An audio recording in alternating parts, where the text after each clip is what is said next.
Heyo everybody, and welcome back to another A-Rank episode of Sonic Adventure 2 Battle. Today's episode is Meteor Herd.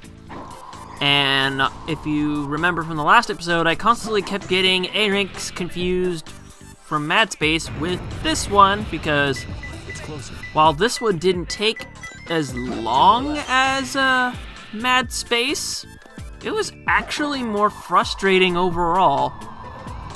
But let's be honest here, both levels suck because of how large they are.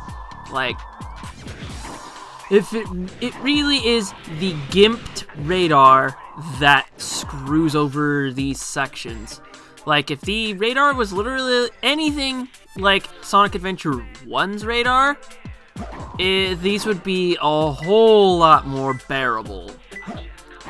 But anyway, my same strategy for Mad Space applies here, but I don't go all the way up to the top because in this stage, there are 2 levels of being up at the top, and that's where I was getting the Chow thing screwed up.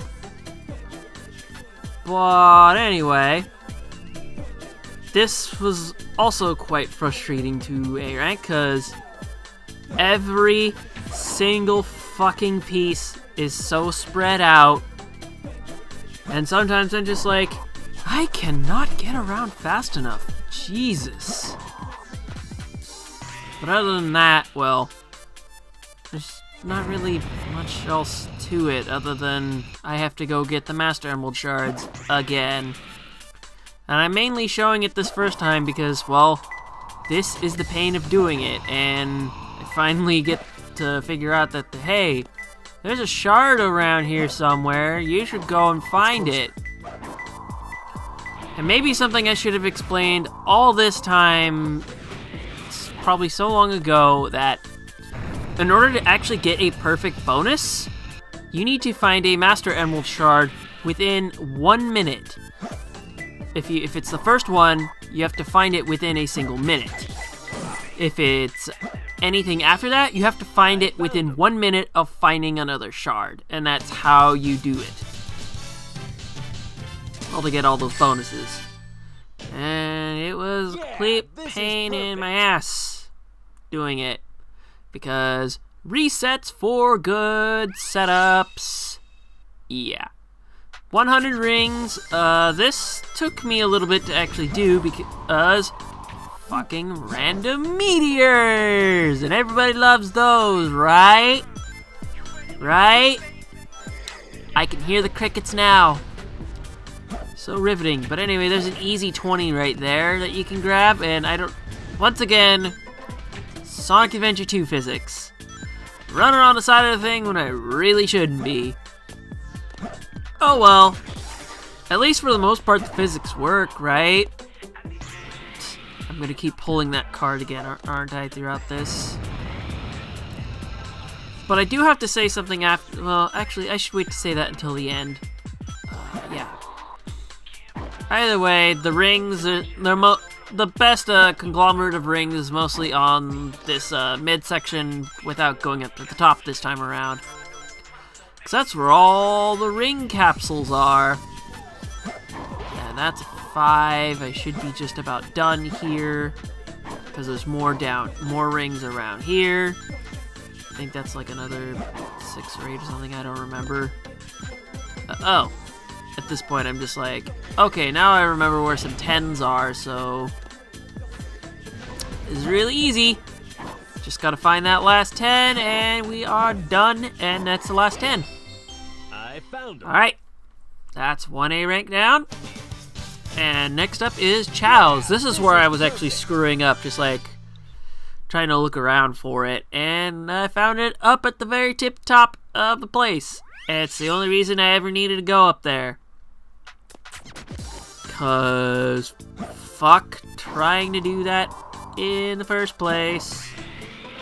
If you're doing Master Emerald shard hunting, it's bitch.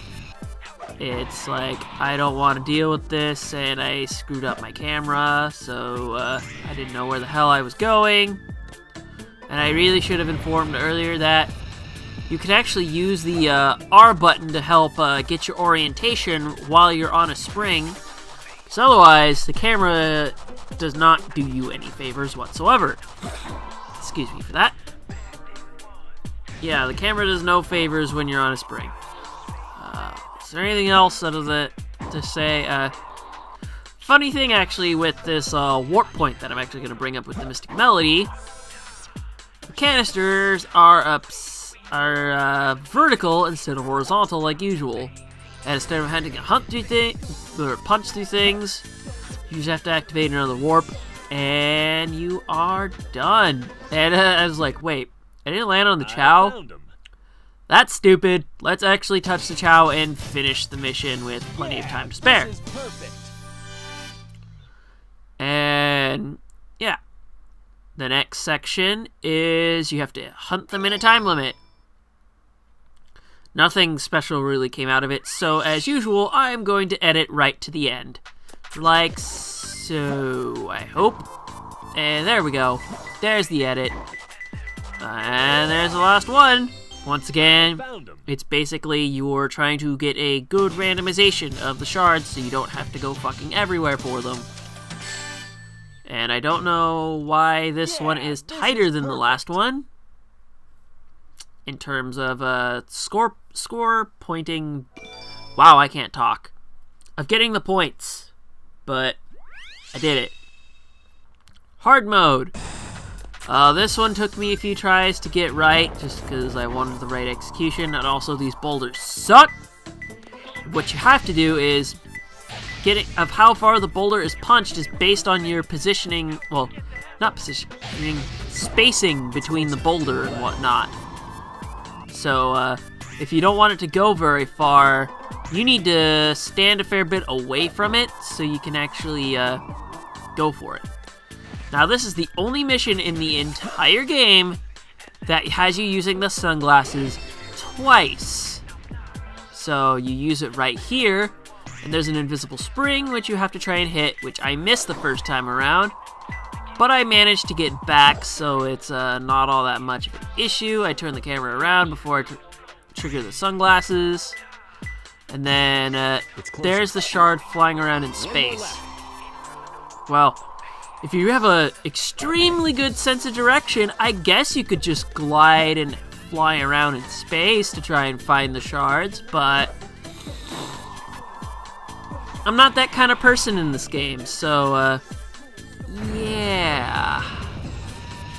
We're just gonna go up here now, and also, I should also mention, when going for this final spring, this is the only time I've ever seen that red enemy in the whole game.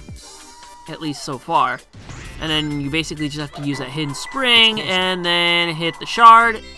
And you are golden. So yeah, I actually kind of like that little twist with the sunglasses twice sort of thing. But, well, that's because I looked it up. I would have been so frustrated trying to find it otherwise. Also, 2 emblems because no more Knuckles missions. Would you like to know what that means? This means there are only 2 Sonic levels left and 1 Shadow level left before Cannon's Core. Cannon's Core is probably going to be a doozy. So, with that, I hope you enjoyed this video. And then I'm going to see... Oh, wait, I forgot. There's a Cosmic Wall. That's the final one. Alright, so with that, I'll see you guys next time!